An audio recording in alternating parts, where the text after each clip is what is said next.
Oke, Assalamualaikum warahmatullahi wabarakatuh. Apa kabar semuanya? Semoga kalian dalam keadaan sehat ya dan masih semangat untuk PJJ-nya.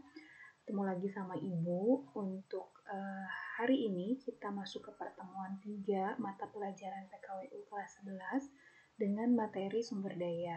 Nah, tapi sebelum kita membahas materinya lebih lanjut, kita review dulu ya sedikit materi minggu kemarin. Oke, kita review dulu ya. Nah, minggu kemarin kita sudah membahas tentang pemetaan peluang usaha. Ada yang masih ingat nggak kenapa kita harus melakukan pemetaan peluang usaha? Mudah-mudahan masih ingat ya. Jadi, kita perlu melakukan pemetaan peluang usaha supaya nanti usaha yang kalian buat itu bisa tepat sasaran, lalu kalian juga bisa mengetahui seberapa besar potensi usaha kalian, dan kalian juga bisa mengetahui kira-kira usaha kalian itu dapat bertahan berapa lama, sehingga kalian bisa mengantisipasi kondisi apapun saat itu.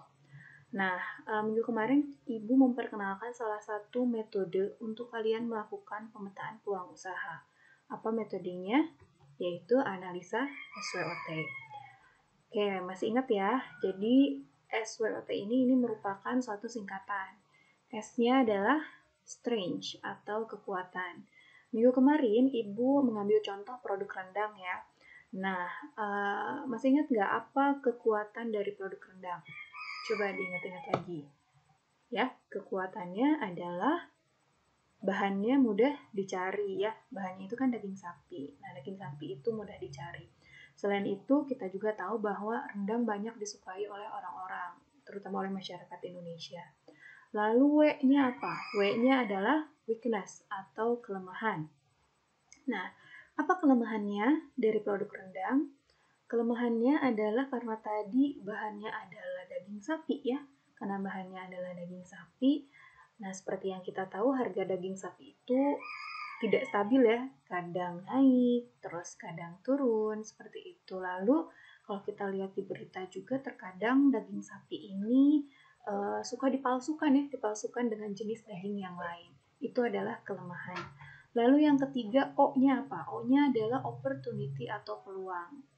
Contoh kemarin untuk produk rendang, peluangnya adalah kita bisa membuka catering misalnya ya. Jadi kita bisa membuka catering dengan salah satu menunya adalah rendang. Buka restoran juga bisa.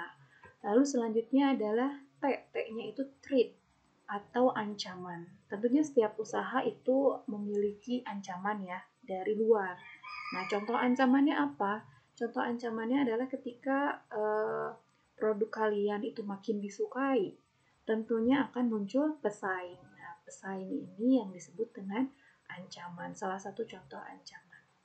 Cukup ya reviewnya, nanti kalau misalnya kalian ada yang masih kurang jelas seputar analisa SWOT, kalian bisa buka lagi blog Ibu di catatanpkwu.wordpress.com, lalu silahkan kalian lihat lagi videonya. Ya, lihat lagi videonya tentang pemetaan peluang usaha. Kalau masih kurang paham juga, kalian boleh boleh komen di Google Classroom-nya atau boleh komen di blog Ibu atau boleh japri Ibu juga. Cukup ya, kita akan lanjut materi yang hari ini yaitu tentang sumber daya.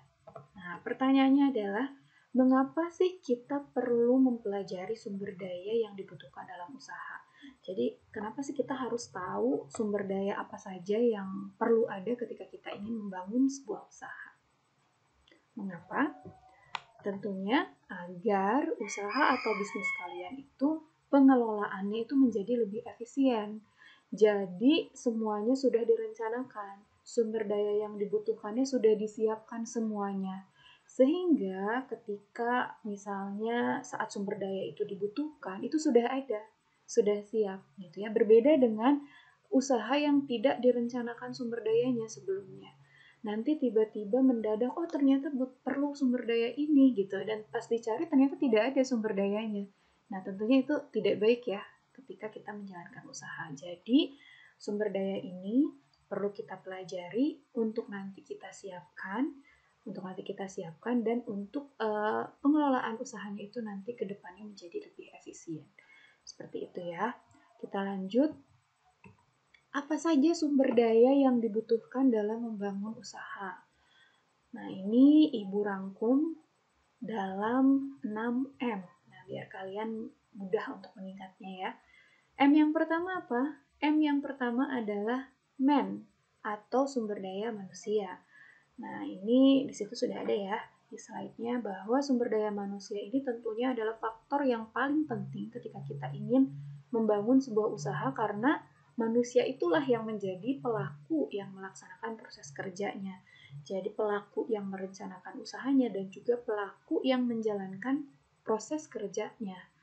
Nah, lalu terdapat 3 unsur. Ada 3 unsur ketika yang harus ada dan berhubungan dengan sumber daya manusia. Apa saja? Yang pertama adalah komposisi. Komposisi itu contohnya seperti pimpinan. Misalnya kalau dalam suatu usaha kan berarti ada pimpinannya.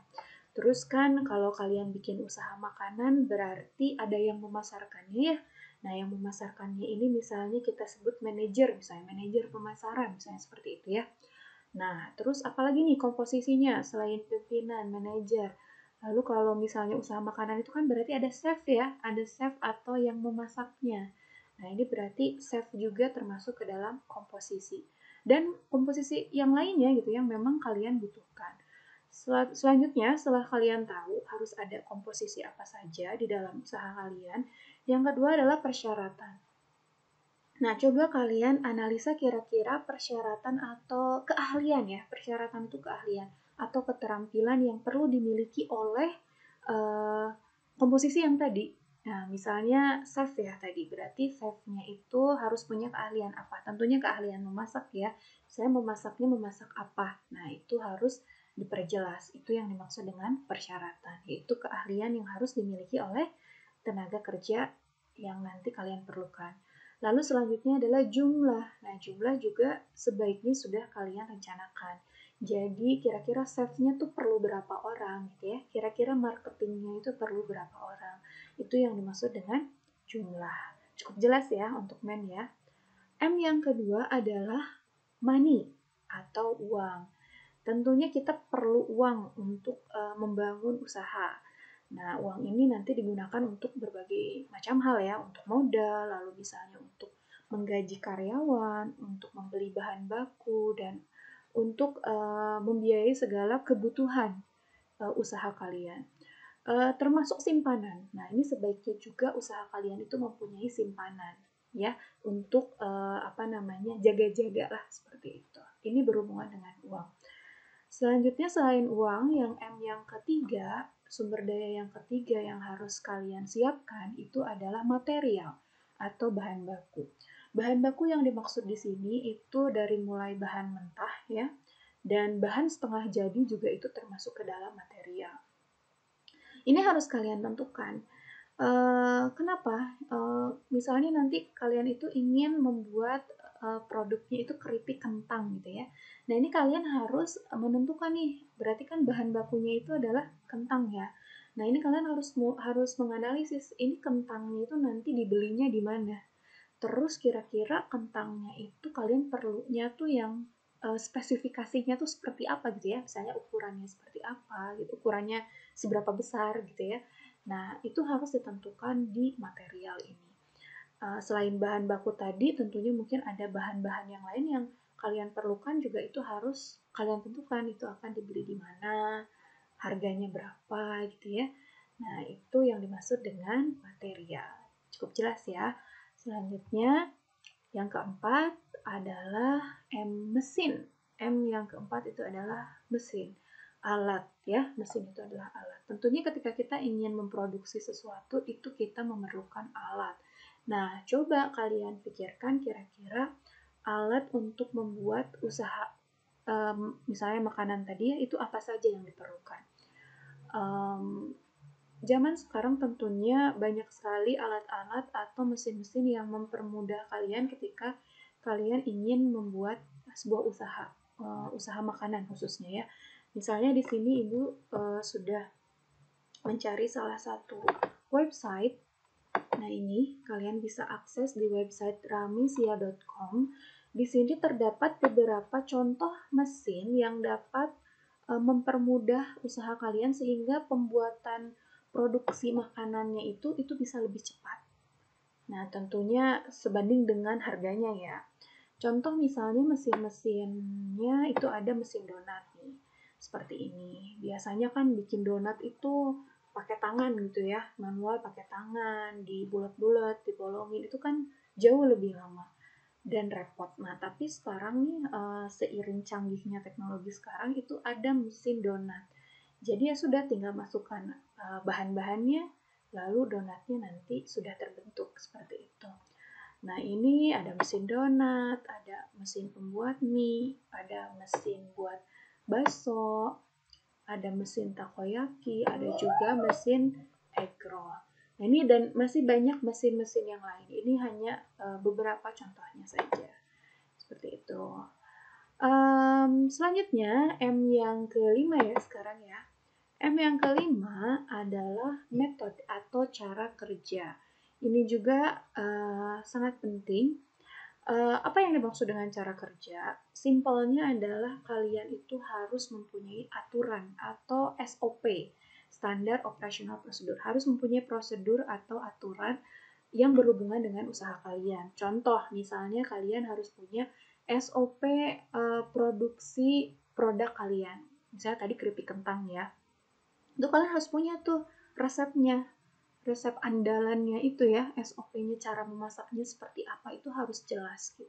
Biar apa? Biar misalnya ketika kalian ganti chef gitu ya, atau ganti karyawan seperti itu SOP-nya ada, jelas gitu. Jadi tidak akan merubah rasa gitu, rasa akan tetap terjamin seperti itu. Selain SOP produksi juga banyak ya SOP lain yang tentunya sebaiknya kalian buat gitu. Misalnya SOP melayani pelanggan, misalnya seperti itu ya. Dan misalnya SOP membuat laporan keuangan dan banyak SOP-SOP lain. Tentunya SOP ini berkembang ya. Jadi misalnya dirasa SOP-nya ini kayaknya sudah tidak relevan dengan kondisi sekarang, yaitu silahkan diupdate lagi SOP-nya. Cukup jelas ya untuk metode atau cara kerja. Terakhir adalah market atau pasar. Nah, ini juga tidak kalah penting yang harus kalian pikirkan. Market ini berhubungan dengan cara memasarkan suatu produk. Artinya, yang menentukan produk kalian itu laku atau tidak, itu salah satunya adalah strategi pemasaran. Kalian nanti mau memasarkannya tuh dengan metode seperti apa sih gitu? Apakah mau secara konvensional kah gitu ya, buka warung seperti itu, atau misalnya kalian ingin membuka online shop misalnya, nah itu juga salah satu strategi marketing.